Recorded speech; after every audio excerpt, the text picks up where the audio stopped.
All right, let us get off that background and turn off my overlay. This is a live show. I'm switching it live. I am here live. My name is Anthony Barogas. I am here for YoloLiv. And today we are doing our Tech Talk Wednesdays. Today, as you can probably guess, we're talking cameras. And I thank you all for being here. I thank all the viewers for chiming in. And as always, your comments, Facebook or YouTube, can be brought into the show. So if you have questions, it doesn't have to be about cameras. We're just going to be talking about cameras today as a general topic. But if you have questions, throw them into the chat on Facebook or YouTube.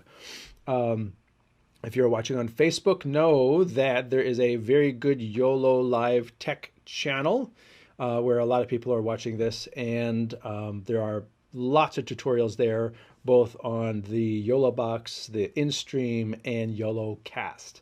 If you are watching on YouTube and don't already know about the official YoloLiv user group, this is a fantastic group on Facebook that not only has a lot of very active and participatory users who are willing to help and answer questions, but the YoloLiv team from China are actively involved in there, asking questions and answering questions. And if they can't answer your question, you also have the support@yololive.com email that you can send your question to. So cameras are connected, as well as that camera. This USB camera I use for InStream because it's rotated, and I have my overhead camera, which you can see right here, where I have my YoloBox original currently hooked up. And in the original, I have my ATEM, so I can switch between the iPhone, which is not on. I should turn it on because we're going to talk about cameras. Face ID. Yay, that worked. Haha. So there's my iPhone over there, hello. And then I have my camcorder over here. I wave my hand in front of that. And my DSLR. See if that one is still up and running. Yes, that one is still up and running. So we have all of those cameras up and running so that I can show you these cameras. And I have a webcam here as well. But if you saw the Hawaii show, you saw this webcam. In my studio, I have a PTZ camera on the road with the YoloBox. I use everything from the Osspot PTZ to camcorders to iPhones, different tools for different situations. Yes, and that is the key. People always ask, what's the best camera to use with my YoloBox? There is no best camera. It doesn't exist. There is no best camera. The best camera you need for you is the camera that works for your particular need. If I'm just going to stand here and talk, a webcam can work. But if I need to follow sports, soccer players or football everywhere else, football, soccer, players on a field, I need a camera with a long zoom that I could zoom in and follow stuff and slowly make a picture tighter and wider and pan and tilt and everything. That's not a webcam. So different tools for different needs. I have a question. You're going live. Can you also record to a Samsung T7 SSD? I don't use YoloCast, but if I go live to Facebook and YouTube using the multi-stream, I don't see a record option. You don't see a record option if you're using ASP. The ASP uses the SD card as the cache.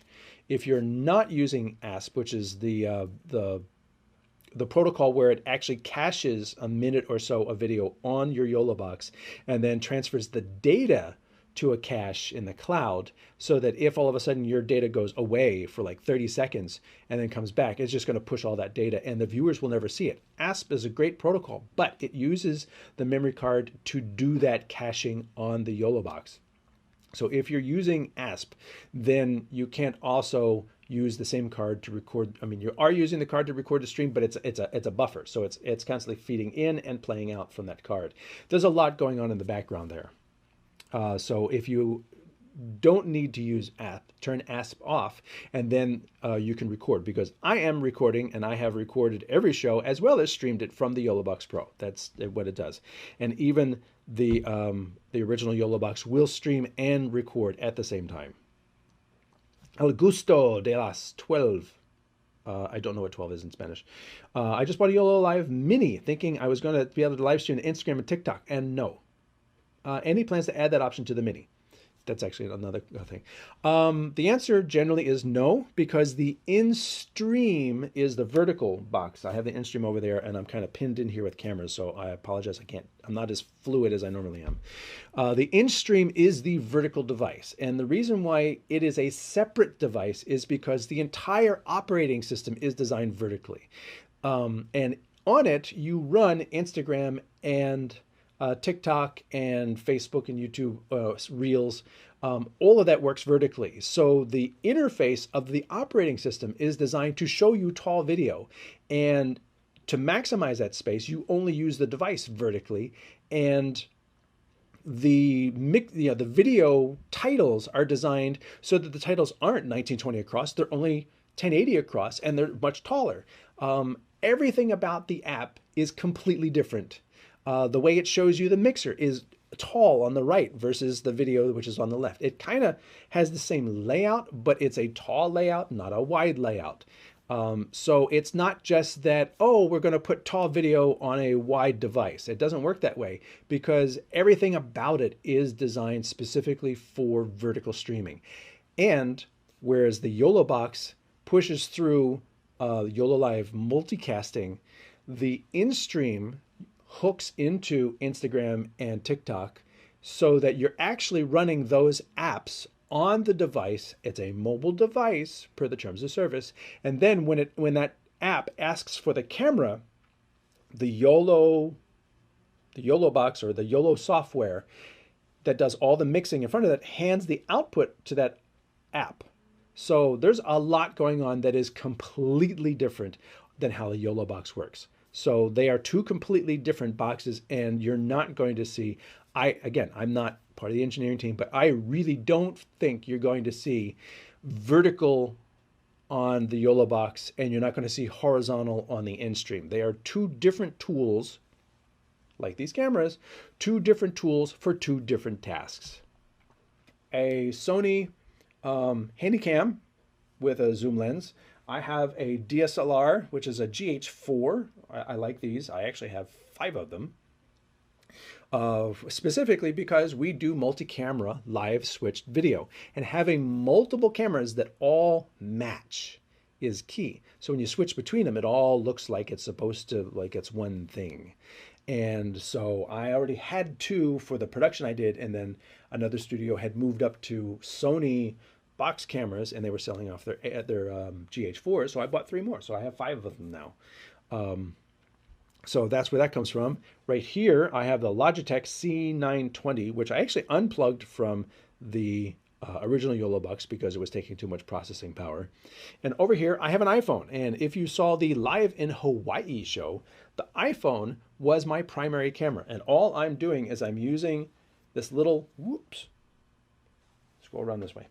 I'm using this little Apple dongle that takes, you can power the phone. I'm not. It actually seems to work without external power. It takes Lightning and gives you HDMI. And the nice thing about the iPhone, and I've done 2 videos on using I did 1 video on using cell phones as wireless cameras. And you cannot transmit from the camera Wi-Fi directly to the YoloBox, but Apple does let you share the screen to an Apple TV receiver, and you can get older HD Apple TV receivers for like $30 in the US. And that means you could just plug that into your YoloBox HDMI, and this thing can walk around and be a wireless camera.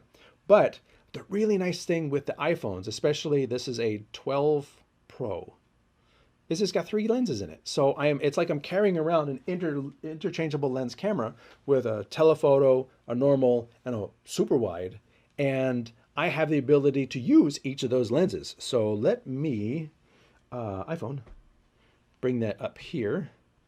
Now you can see here that I have the iPhone, and I can switch between, that's the super wide.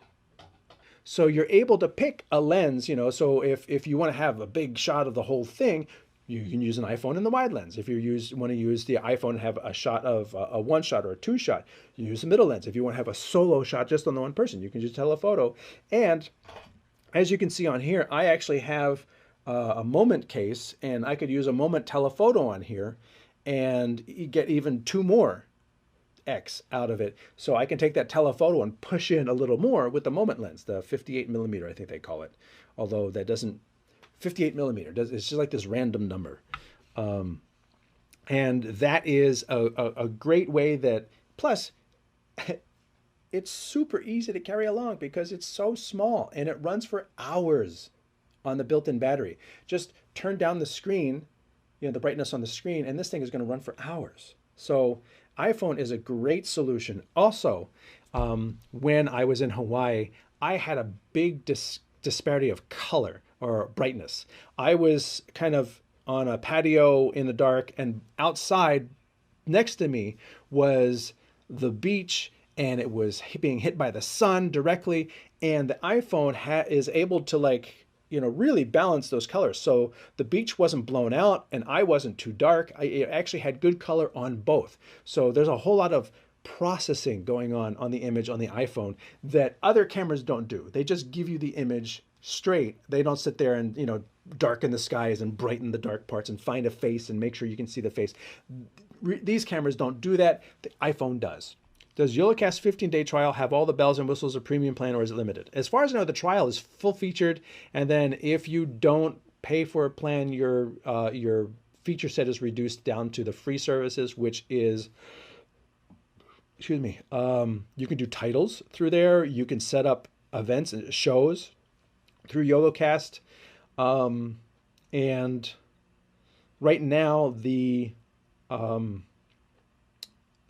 bonding in the United States is part of is a free beta. So you would get that. But eventually, as I mentioned previously, the bonding takes a lot of resources on both the sending and the receiving end, to pay for computers, to take all these things and put them back in order and then do all that. To pay for that computer, the programming, the processing, the electricity, the place to put it, the cooling of that place, etc. All that costs money. So debonding, as I put it, essentially needs to cost money because there's stuff being done. I know that only 3 platforms are allowed to stream through the YoloBox Pro. How many YouTube platforms can be added in YoloBox Pro? Good question. Good question. I haven't tried. I've done 2. I've done YouTube directly to RTMP. I'm sorry, YouTube through the YouTube program or the YouTube connection, SDK. The YouTube SDK, where you click on the little YouTube thing and then, it automatically connects and say, what page do you want? Do you want it public or profile? That is the built-in, part of YouTube. And then I've done a second one via RTMP. And I know, because I've tested it, I can do multiple RTMPs. So maybe YouTube, and YouTube, or, because it would be YouTube, RTMP, and RTMP. You could do that. Or you could leverage YoloCast to go up to 15, which is a crazy amount. Or a third-party service like Caster or Restream. But the nice thing with YoloCast is it's got a hook in the Pro already. So that's a nice thing. The resolution options, 1080, 720, disappear after going live in YoloBox. What should be done to resolve this? Well, after you go live, you can't change, because that setting is handed off to the content delivery network, so it knows what you're trying to do. It's this cascade of data. So you can't change gears and suddenly shift to 720p. That's not a changeable thing. Just like you can't change your data rate once you start sending. You've told the encoder, okay, you are going to work, and then once it starts working, it's working. It's busy. It's doing something. You can't change it. So you would need to stop the stream, or I've done it a couple times, pause the stream, and then you could get those settings back.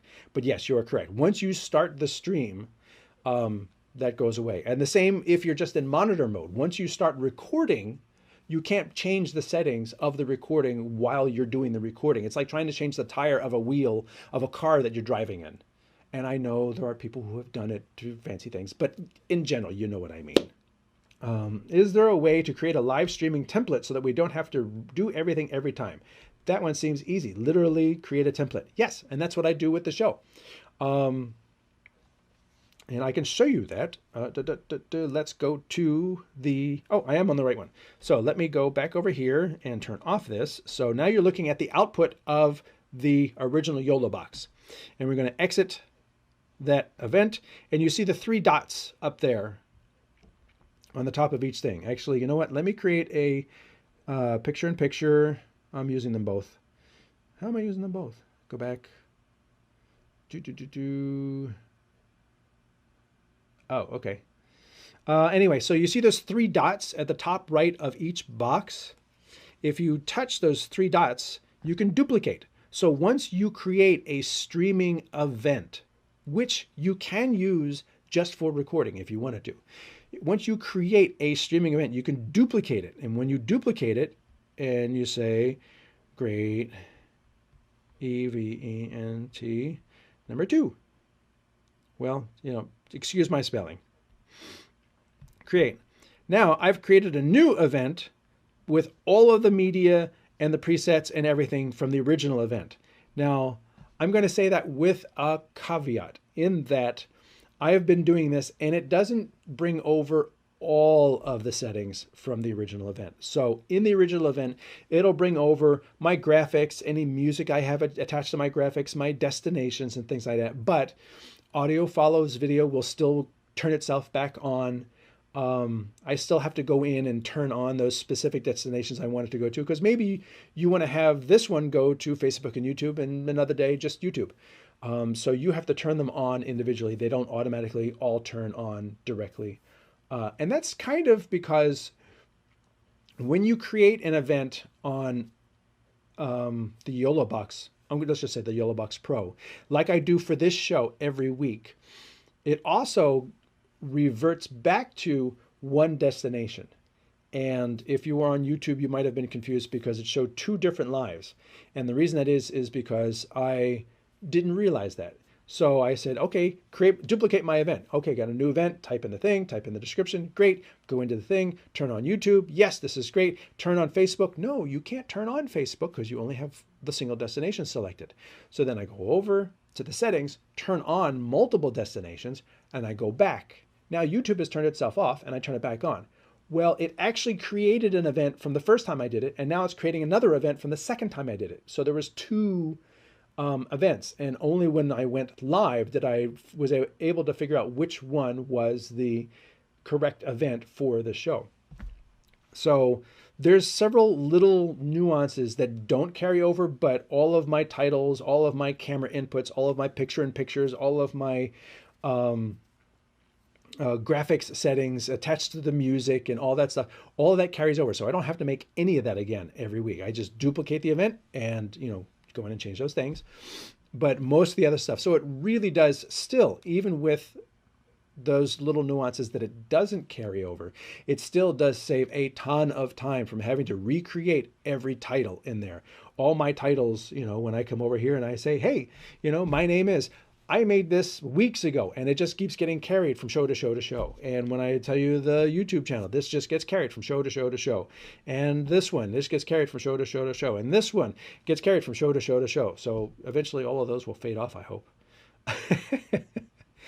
But all those graphics get carried over when I duplicate a show. So as well as the timings, the fact that each of them is set to automatically fade after 10 seconds, all that is saved. I don't have to recreate any of that, or the position, or the font, or anything. That is all carried. So that saves a lot of time in doing that. Finding out your thought process, and I love speaking to people around the world about the YoloBox. I will say, once I go to the right thing, I will say you have a good rest of your week.